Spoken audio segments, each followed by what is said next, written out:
What's up, investors? Today's video is going to be about ticker symbol PRQR. It's a trade I just entered and I wanted to put it on your radar.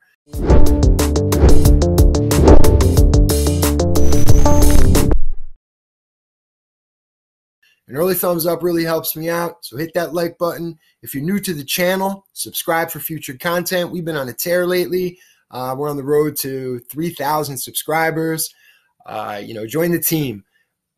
We talk about volatile stocks in all sectors, particularly innovation and technology. But I'm definitely always looking for stocks that are going to be volatile. Keep that in mind.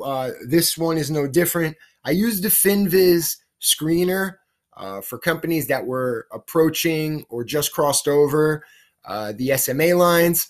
This company just crossed over the SMA 20, the SMA 50, and the SMA 200.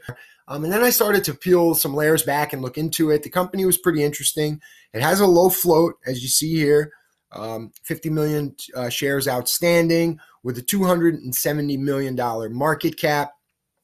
The company is in okay position. They're bleeding money, but they're trying to get their drugs to market. This is a biotech stock. They're aiming to disrupt some genetic diseases that cause blindness.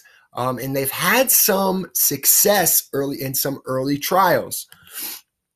If you look here, Yahoo Finance talks about PRQR is a biotechnology company focused on treatments for congenital progressive blindness. Specifically, the firm is working on medications to reverse a group of genetic sight disorders called inherited retinal diseases. These diseases currently have no effective treatments. The company has reached a pipeline of 5 drug candidates in various stages of the research process. The 2 of the furthest along are QR110, which is cephalosporin. We'll talk about that in a little bit when I get into the investor presentation. Really fascinating. This seems to be they're going to be the first drug to market, the first sales, first revenue, and it has promising results. And the QR421. Of those 2, the QR110 is currently in phase 2 and 3 of the studies, and this candidate is an RNA therapy designed to correct the most common CEP290 gene mutation causing Leber congenital amaurosis 10. So when I say LCA10, that's the condition that I'm talking about. This is a severe genetic retinal disease that affects as many as 3 in 100,000 children. QR421 is another RNA therapy. This one is focused on exon 13 mutations in the USH2A gene. These mutations cause blindness due to retinitis pigmentosa and or Usher syndrome. QR421 is in phase 1 and 2 of the studies with an aim of restoring lost vision or preventing the loss in the first place. So, like I talked about, they're aimed at curing genetic diseases in blindness. You see here 3 in 100,000 children face this issue. My concern was, and I love companies that are doing this, that are making the world a better place. But my question as an investor is, how big of a market is this? What is the potential for a market like this? It seems very specific, but as I started to look into it more and more, I started to see the big picture, and there is room for exponential growth here. They can go a lot of different ways. They're working on some really cool technology and really cool stuff. When I get into the investor presentation, we'll go over some of that. I'll do my best to keep it brief and just go over the highlights. If you're still watching, though, smash that like button, and don't forget to subscribe to this channel. I'm going to tell you how I'm playing this trade, how I went about it, and what my expectations are. So make sure you stick around to the very end. I'm going to pull up the PRQR investor presentation. It's creating medicines for patients in need. They're traded on the NASDAQ. This investor presentation is brand new. Keep in mind, this is early. We would be here very early. I haven't heard much about this company at all. But especially when I start getting into the board members, I'm really interested to see where this is going. This is a very fascinating trials that they're doing, And, it's just a very cheap stock. This is trading at $5 a share.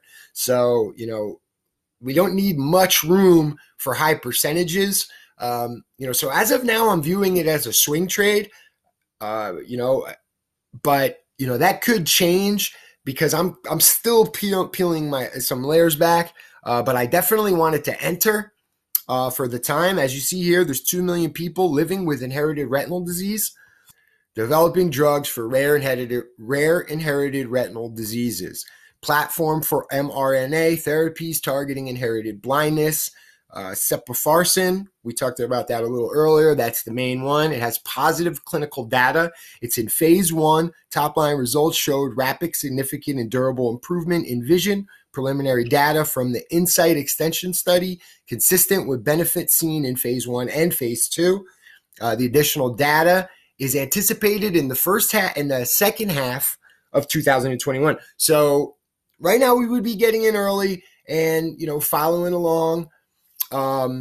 Again, we could play the anticipatory run up, or, with positive results, we could hold through. We could be, at the very early stages, in the infancy. Right now, also what I thought was noted, also, I think what is important to know, this company does have some debt, but they also do have some cash, and they have cash runway that is expected to fund operations into 2023. So, you got to just so you know what you're dealing with. This is very early on, very speculative, but, a lot of room to grow. I've seen an analyst has a $20 price target on this. I could see this getting up there to $15, $17. Especially with some of the hype surrounding mRNA and RNA therapies. At the moment, it's emerging. Also very interesting, which I thought was really cool. It says RNA therapies are inherited retinal diseases to reverse blindness with 1-2 routine injections per year with the RNA therapy characteristics. Intravenous injections under local anesthesia, and you'd get 2 injections per year. They establish modality in eye with strong preclinical proof of concept in human retina and preclinical models. They got top-line phase 1 and 2 clinical trial results, which showed rapid, significant, and durable activity and was well tolerated. Orphan drug design and rare pediatric disease designation, and the FDA fast track designation and access to the EMA Prime program. Phase 2 and 3 Illuminate trial completed enrollment in January of 2021.